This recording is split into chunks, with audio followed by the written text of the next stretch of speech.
Hi, it's time for Good Energy and I'm Dr. Julie, and today is Bodyful Day 85, hearing. And we're talking about adaptation this week. So it is adaptation to sounds. And I thought it fitting today, given that tropical depression, what's left over of Cristobal, is running through Iowa right now. We have a 100% chance of rain for the next almost, well, except for a gap, almost for the next 24 hours. All right, so if you have some rain, hopefully you can hear it in the background, which is why I don't have my headphones in. If you have some rain, go out and sit in it. All right, let's take our deep breath in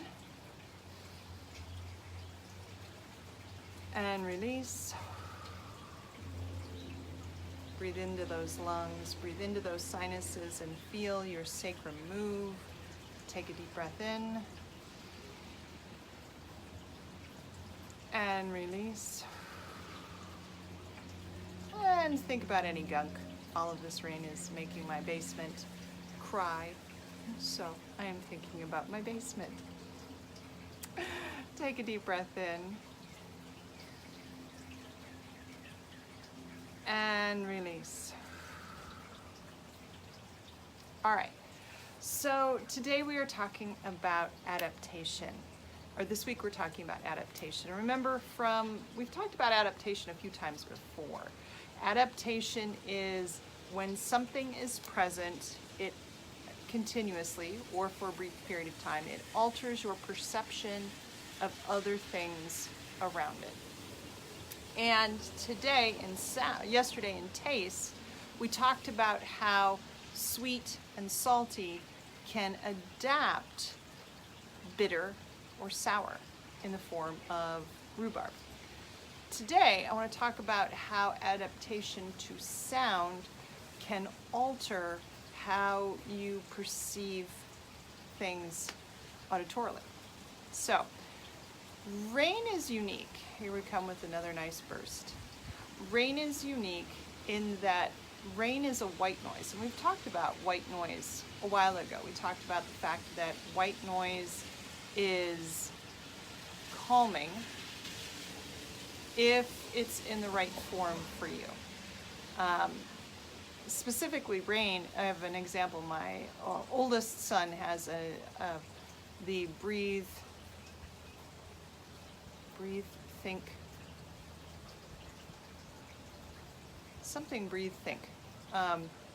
app. And in there they have some background sounds that you can put on. And one of them is rainfall, and another one is thunderstorm. And he finds rainfall completely annoying and finds thunderstorm very soothing.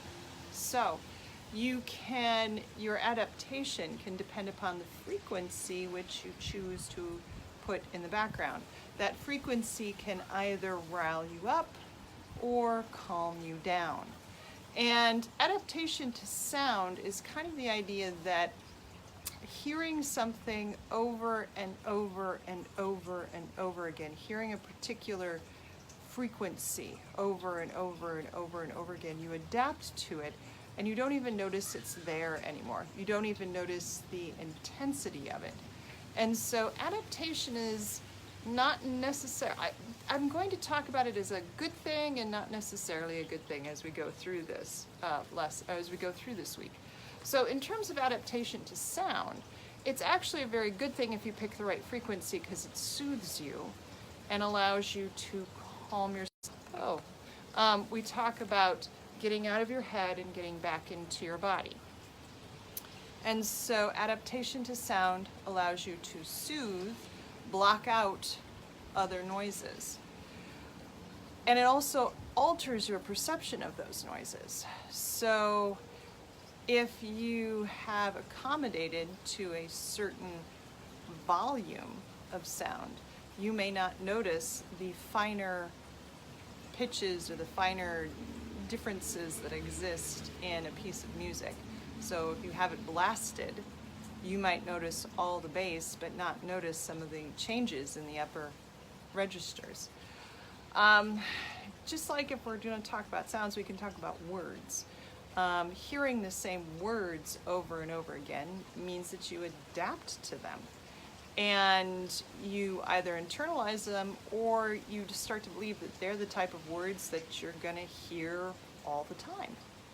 And therefore, anything of that level, it doesn't surprise you. So, in some sense, it's a marketing tool. Adaptation to hearing the same thing over and again, you adapt to it so it becomes normal. It normalizes it. And that's what adaptation neurologically is supposed to do. You hear a sound over and over and over again. Your neurology says that sound is constant, so I'm going to back off its excitement or its activation in your system. Same ways certain authors and certain speakers and certain people use same words that you hear them over and over again and you kind of shut down to them, or you make a new level of, oh, well, that's what they always say.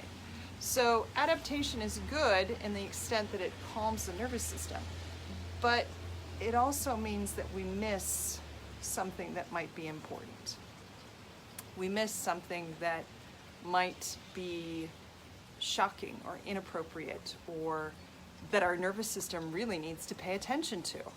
So watch for adaptation. You can watch for it in me and what I say. You can watch for it in what you're watching on television. The classic example of adaptation is farm companies, pharmacology companies.